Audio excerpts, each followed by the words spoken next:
Hey everybody, welcome back to Tech Odyssey. So today I'm here with my review of the brand new Samsung Galaxy Note 20 Ultra. I've been using it for about 2 weeks now. I know that because I just got the notification I had to send off my trade-in device today. Because of course it's expensive, and if you can try and lower your financial liability up front, then of course that's always a good idea. But having said all that, this is a Note 20 Ultra, and I think it's a pretty fantastic phone with a couple asterisks next to it. And we're going to talk about that in this video. But before we get into that, I do want to say if this is your first time stopping by the channel, I appreciate you being here. If you enjoy the video, please hit the like and the subscribe button and the little notification bell if you want updates when new videos come out. Let's talk about the Note.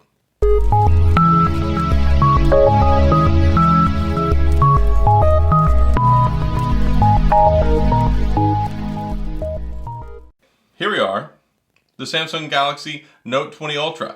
Probably one of the most anticipated phones of the year. Some people, you're either Team Note or you're Team regular Galaxy S phone. I had the S20 Ultra. I ended up giving that one to my son in favor for this because I like it a lot. And not just because it has this fancy Mystic Bronze color on it. The colors this year, not too bad. Mystic Bronze, Mystic Black, whatever that is. I mean, it's a black phone. Mystic White.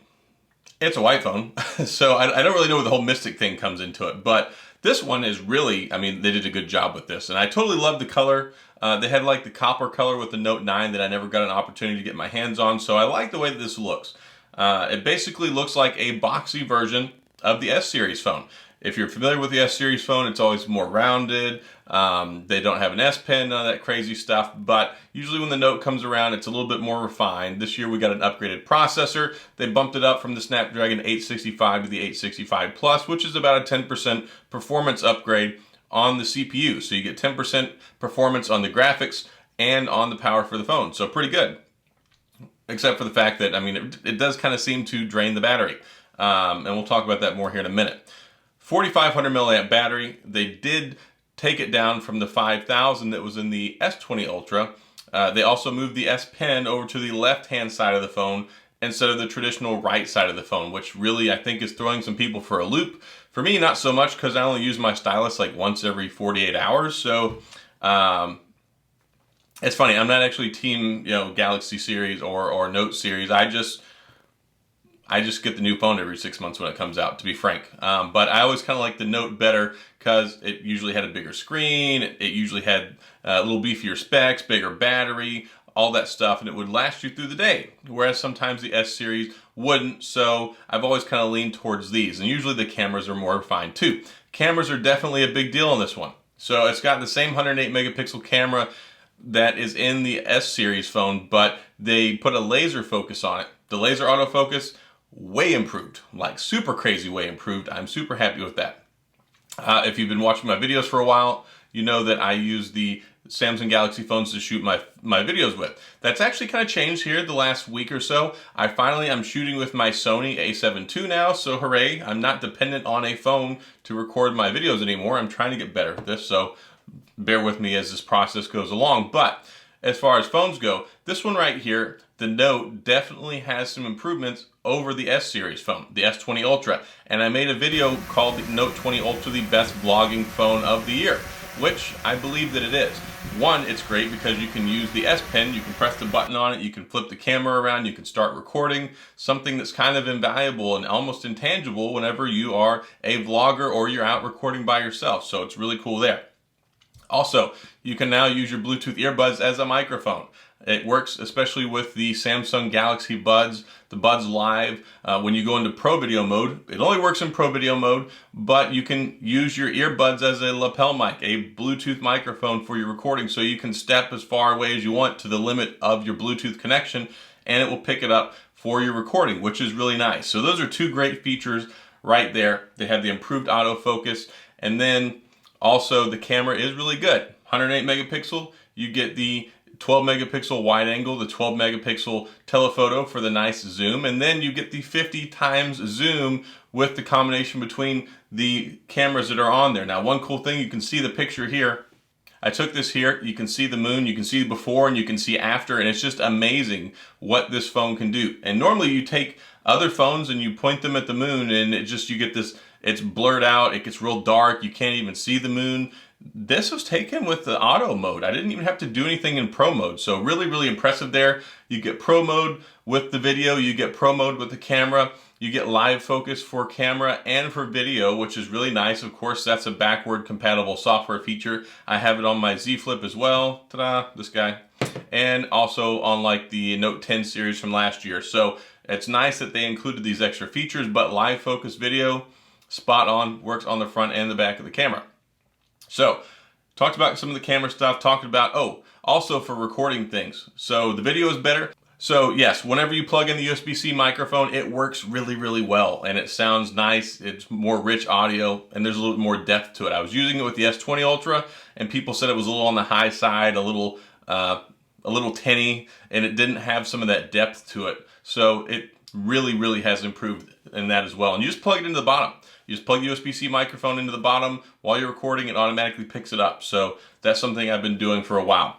Now, overall performance, really good. I mean, the Snapdragon 865 Plus is solid. 12 gigabytes of RAM. You have a 6.9-inch screen.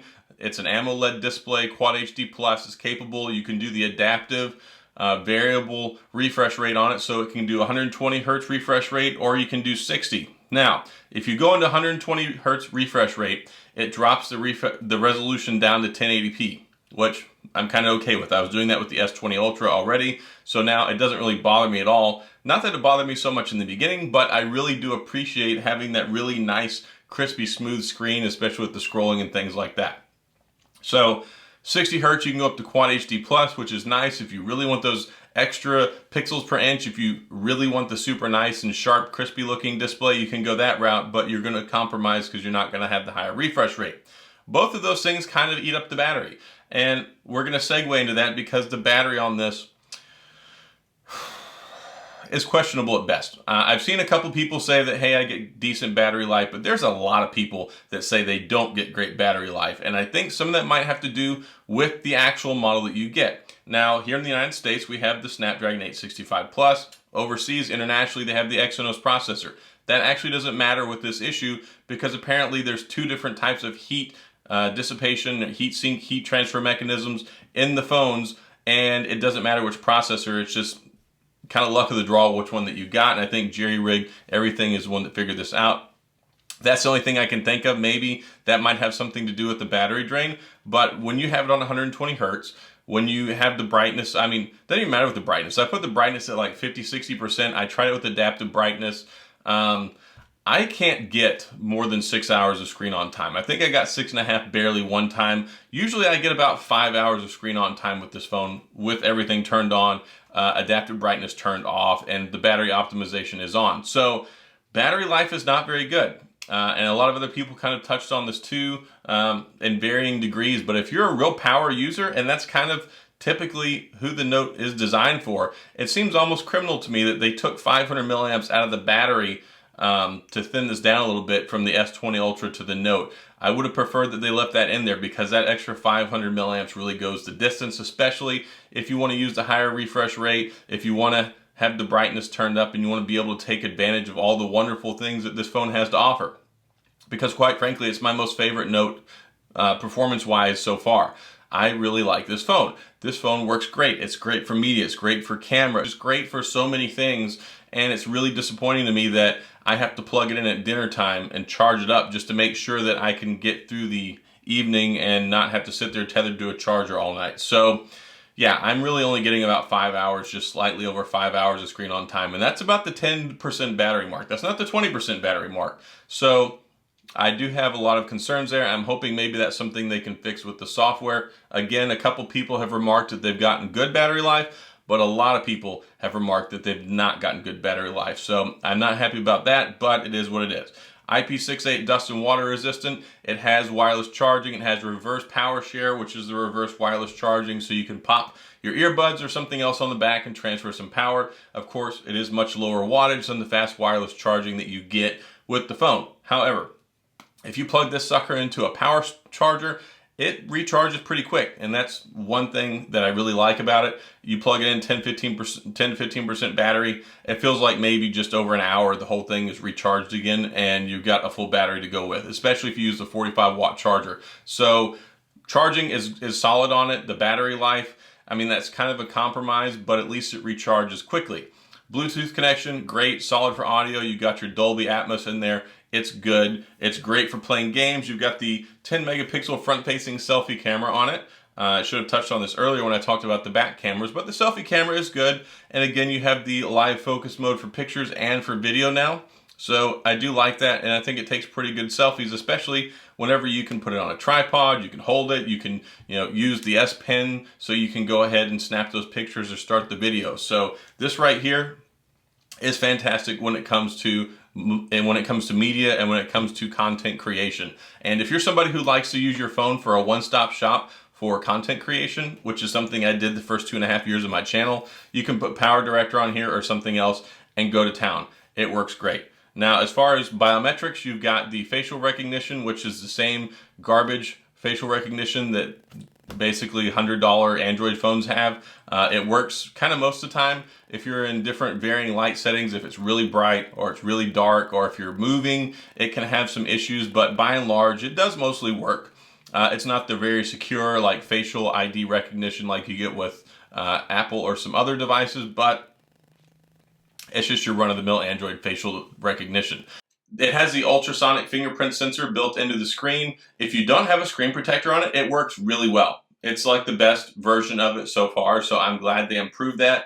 When it comes to using it with the screen protector on it, sometimes it's less accurate, but you don't have to press on it like you're going to send your finger all the way through the phone to get it to work. So a lot of people have been using this life hack since the S10 came out. Double register your fingerprint. It does seem to be more accurate and reliable that way.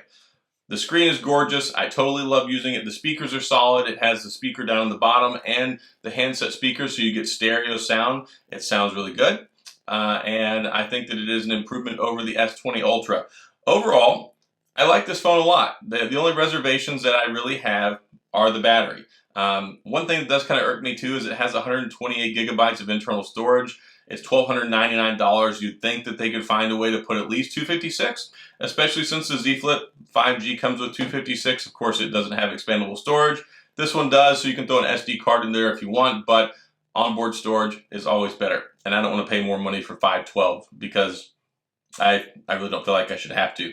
And that's one thing. If you shoot with 8K on here, it's capable of shooting 8K at 24 frames per second on the primary camera. That takes up like 600 megabytes per minute of video. So you will fill up to 128 gigabytes really fast if you're trying this with 8K. And I have to say the 8K is not that impressive. It does seem kind of choppy. When you're recording in 8K, it's just not the greatest. So, I mean, it's cool. It's novel that they throw it in there. Thanks, Samsung. I appreciate it, but I really don't find it to be very useful at all. I would stick to 4K at 60 or 1080p at 60. Those are better. You can use 30 frames per second as well. Overall, though, it's nice. The S Pen is better and more improved than ever. It's got a 9 millisecond response time, which is good. I mean, it's basically latency free at this point. So you can write and scribble at your enjoyment and your leisure, and it doesn't lag, and the little cursor and the writing does not drag behind the stylus, which is kind of an issue with some of the older ones.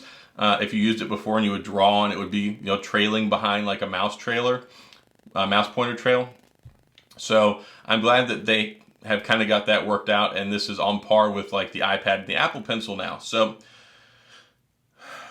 yeah, that's a lot. There's a lot that goes into this phone. But like I said, I really enjoy it. I traded in my Samsung Galaxy S10 that I had laying around for it, which surprisingly they gave me $550 for, which, hey, cool. But yes, it is expensive.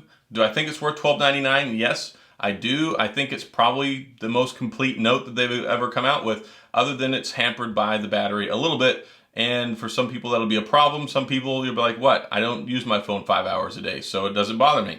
So to each their own. Your mileage may vary, but solid phone, and I like it. I like it a lot. I think they did a good job with it. They did a good enough job that I was happy to ditch my S20 Ultra for this.